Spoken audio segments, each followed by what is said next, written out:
Dans cette vidéo, on va voir les engagements au trot, donc on va voir qui c'est qui les paye, qui engage les chevaux, qui est responsable, et on va voir dans quel cas on paye ou non les engagements. Avant ça, je me présente, je m'appelle Yoann Chenevier, je suis courtier dans le domaine du trot. Donc si vous voulez acheter ou vendre un cheval, vous pouvez me contacter via le contact de formulaire ou alors sur mon site qui se trouve en commentaire de la vidéo. Sur la page Infonet du trot, donc c'est une page qui est réservée aux entraîneurs, propriétaires et éleveurs. Nous sommes sur la page donc engagés restants où nous pouvons voir alors les différentes courses qui se présentent et également trois colonnes donc qui sont les partants, les forfaits et les engagements. À tous ces partants, forfaits et engagements, il se trouve une date.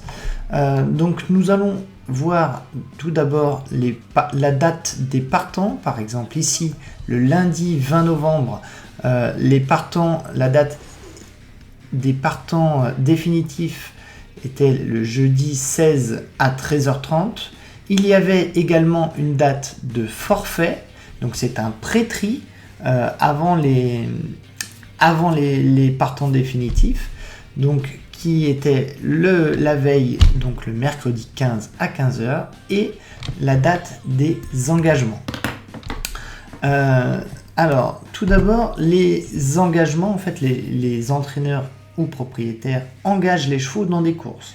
Donc, il va y avoir, ici, c'est toutes les cases qui sont vertes. Par exemple, ici, nous pouvons aller à Angers, la course du dimanche 26, où lors de la première course, nous voyons qu'il y a 33 chevaux qui sont encore engagés. Il y a également déjà des chevaux qui sont déclarés forfaits. Il y a aussi les courses qui sont actuellement en phase de forfait, donc c'est celles qui sont bleues, ou par exemple ici à Graigne, sur la première course, il y a 21 chevaux qui sont engagés encore dans la phase des forfaits. Dans la deuxième, il y en a 22. Et nous allons voir maintenant les partants définitifs, où à Nantes, il y a par exemple dans la première course 13 chevaux qui sont partants, il y a un cheval qui a été éliminé et il y a 8 chevaux non déclarés partants. On va voir après que ça a une importance. Maintenant, parlons des frais d'engagement. Alors, qui paye ces frais d'engagement? Alors, c'est le propriétaire qui a les couleurs sur le cheval. Donc, c'est lui qui va payer ces frais. Combien il paye? Il paye 1/1000 du prix total de la course.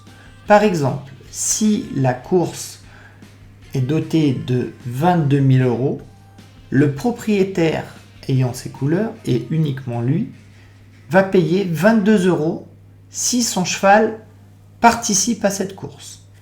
Mais il va également payer, par exemple ici à Nantes, si celui qui gère les engagements n'a pas déclaré le cheval partant. Donc ici, par exemple, il y a 8 chevaux non déclarés partants qui payent les frais d'engagement.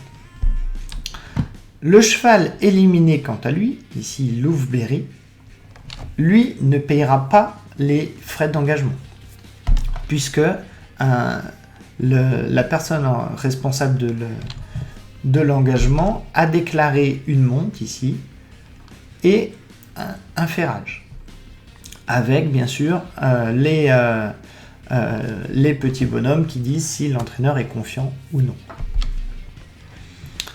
Voilà pour les frais d'engagement. Donc, on en a un petit peu parlé, mais qui engage les chevaux? Alors, celui qui engage les chevaux, c'est soit le propriétaire porteur de couleur, soit l'entraîneur lui-même. Souvent, c'est fait par l'entraîneur, puisque c'est celui qui connaît le mieux le cheval, s'il est bien, s'il a préparé une course.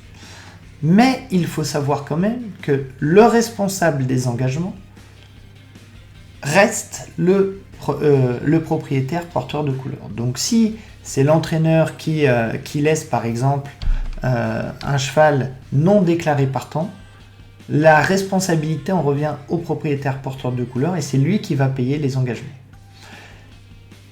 Maintenant, on va faire un bilan. On va prendre un cheval qui court 20 fois dans l'année et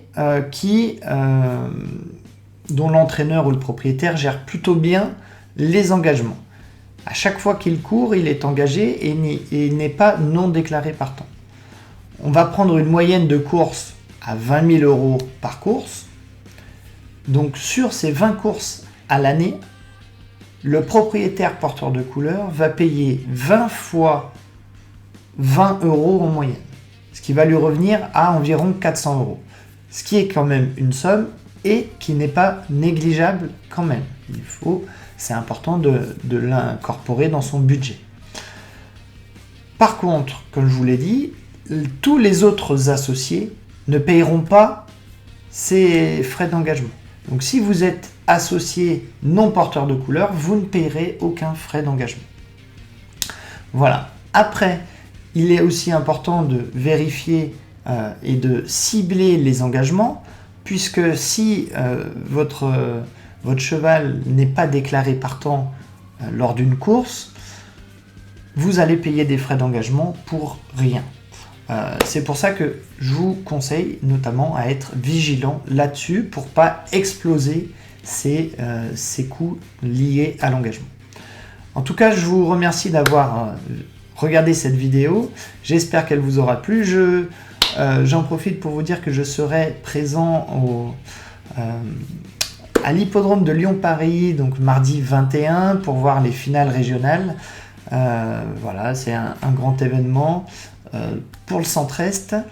J'en profite également pour pour faire un peu ma com. Si vous êtes vendeur d'un cheval intéressant ou de poulinière ou des talons, de part des talons, de saillies, et également si vous avez un projet d'acheter des chevaux, un ou plusieurs chevaux, ou de vous associer, sachez que je serai ravi de faire votre connaissance et de discuter autour de ce projet. Et en tout cas, moi je vous dis à bientôt sur les hippodromes ou pour de nouvelles vidéos. Allez, salut!